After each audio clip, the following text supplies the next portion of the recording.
നമസ്കാരം. പാർലമെൻറ്റ് തെരഞ്ഞെടുപ്പിൽ കേരളത്തിൽ നിന്ന് ഒരു MP, പിന്നെ പുതിയ ദൗത്യങ്ങളുടെ തുടക്കമായി കേന്ദ്രമന്ത്രി സ്ഥാനവും. സുരേഷ് ഗോപിയിലെ BJP കേന്ദ്ര നേതൃത്വത്തിന് പ്രതീക്ഷകളേറെയായിരുന്നു. എന്നാൽ കേന്ദ്രമന്ത്രിയായ ശേഷം തുടർച്ചയായി BJPയെ വെട്ടിലാക്കുന്ന നടപടികളാണ് ഇതിനോടകം തന്നെ സുരേഷ് ഗോപിയിൽ നിന്ന് വരുന്നത്. അത് സംസ്ഥാന നേതൃത്വത്തെയും കേന്ദ്ര നേതൃത്വത്തെയും വെട്ടിലാക്കുന്ന തരത്തിലുള്ള കാര്യങ്ങളാണ് വരുന്നത്. തുടക്കം മുതൽ തന്നെ ഏവർക്കും അറിയാവുന്നതാണ്, BJP സംസ്ഥാന നേതൃത്വവുമായി സുരേഷ് ഗോപി കടുത്ത ഭിന്നതയിലാണ് മുന്നോട്ട് പോന്നിരുന്നത്. ഇതിനിടെയാണ് തുടർച്ചയായി വിവാദ പ്രസ്താവന നടത്തി പാർട്ടിയെ സുരേഷ് ഗോപി വെട്ടിലാക്കുന്നത്. സിനിമ ചെയ്യാനായിട്ട് മന്ത്രിസ്ഥാനം പോയാൽ രക്ഷപ്പെട്ടു എന്നായിരുന്നു അദ്ദേഹത്തിൻ്റെ പരാമർശം. അനുവാദം കിട്ടിയില്ലെങ്കിലും താൻ സിനിമ ചെയ്യുമെന്ന് കേന്ദ്രമന്ത്രി സുരേഷ് ഗോപി പറയുന്നു. സിനിമ തൻ്റെ പാഷനാണ്, സിനിമയില്ലാതെ തനിക്ക് പറ്റില്ല, അതില്ലെങ്കിൽ താൻ ചത്തുപോകും, സിനിമ ചെയ്യാൻ അനുവാദം ചോദിച്ചിട്ടുണ്ട്, അതിന് മന്ത്രിസ്ഥാനത്ത് നിന്ന് തന്നെ മാറ്റുന്നുണ്ടെങ്കിൽ രക്ഷപ്പെട്ടു എന്നാണ് സുരേഷ് ഗോപി പറയുന്നത്. ഇത് പാർട്ടിയുടെ കേന്ദ്ര നേതൃത്വത്തിനോടുള്ള ഒരു വെല്ലുവിളി തന്നെയാണ്. കാരണം ചെയ്യാൻ ഏൽപ്പിച്ചിട്ടുള്ള ദൗത്യം അതിനിടയ്ക്ക് ഇത്തരത്തിലുള്ള പ്രസ്താവനകൾ ഇറക്കുക എന്ന് പറയുന്നത് അത് ഒരിക്കലും അത് പാർട്ടിക്കോ അതല്ലെങ്കിൽ ആ സ്ഥാനത്തിനോ ചേർന്നതല്ല എന്നുള്ളതാണ്.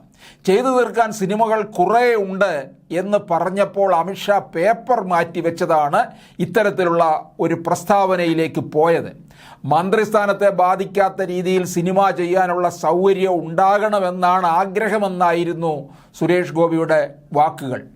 പിന്നാലെ വിഷയത്തിൽ മാധ്യമങ്ങൾ ഈ വിഷയത്തെക്കുറിച്ച് സംസ്ഥാന പ്രസിഡന്റ് സുരേന്ദ്രൻ്റെ അഭിപ്രായം തേടിയെങ്കിലും തനിക്കിതേക്കുറിച്ച് അറിയില്ല എന്ന് പറഞ്ഞ് ഒഴിഞ്ഞു മാറുന്ന സമീപനമായിരുന്നു സുരേന്ദ്രൻ്റേത്. കാരണം ആദ്യ സമയം മുതൽ തന്നെ സുരേഷ് ഗോപി BJPയോട് അടുത്തു വരുന്ന സമയം മുതൽ തന്നെ BJP സംസ്ഥാന ഘടകവുമായിട്ടത്ര ഒരു ബന്ധവും സുരേഷ് ഗോപി വെച്ച് പുലർത്തിയിരുന്നില്ല. മറിച്ച് കേന്ദ്ര നേതൃത്വവുമായിട്ടായിരുന്നു. അതിൻ്റെയൊക്കെ കാര്യങ്ങൾ നമ്മൾ കണ്ടതാണ്. തൃശ്ശൂരിൽ സ്ഥാനാർത്ഥി പ്രഖ്യാപനം സ്വയം നടത്തിയതും അതുപോലെ തന്നെ മോദിയും അമിത്ഷായുമായിട്ടുള്ള ബന്ധത്തിൽ നിന്നുകൊണ്ട് തന്നെയായിരുന്നു. ഇതൊക്കെ സംസ്ഥാന ഘടകത്തിന് അത്ര ദഹിക്കാത്ത കാര്യമാണ്. അപ്പോൾ സംസ്ഥാന നേതൃത്വവും സുരേഷ് ഗോപിയും തമ്മിലുള്ള ഭിന്നതയുടെ സൂചനയായിട്ടാണ് ഈ സുരേന്ദ്രൻ്റെ അഭിപ്രായത്തെയും പലരും വിലയിരുത്തുന്നത്. സംഭവം ചർച്ചയായതോടെ വാണിജ്യ സ്ഥാപനങ്ങളുടെ ഉദ്ഘാടനത്തിന് പോകുന്നതിന് പണം വാങ്ങിക്കുമെന്നാണ് പറഞ്ഞതെന്ന് സുരേഷ് ഗോപിക്ക് തിരുത്തി പറയേണ്ടിയും വന്നു. കേന്ദ്രമന്ത്രി ആയതിനു ശേഷം സുരേഷ് ഗോപിയും BJP സംസ്ഥാന നേതൃത്വം അത്ര സ്വരച്ചേർച്ചയിലായിരുന്നില്ല. കൂടിയാലോചന ഇല്ലാതെയുള്ള സുരേഷ് ഗോപിയുടെ പല നിലപാടുകളും സംസ്ഥാന നേതൃത്വത്തിൻ്റെ അതൃപ്തിക്ക് കാരണമായിരുന്നു.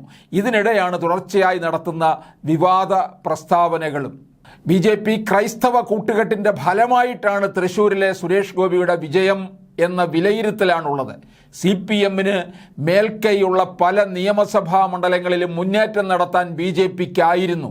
ഇതേ ട്രെൻഡ് വരുന്ന നിയമസഭാ തെരഞ്ഞെടുപ്പിൽ ആവർത്തിക്കുമെന്ന പ്രതീക്ഷയും അതിനനുസരിച്ചുള്ള പ്രവർത്തനങ്ങളുമാണ് BJP ഇപ്പോൾ നടത്തിക്കൊണ്ടിരിക്കുന്നത്.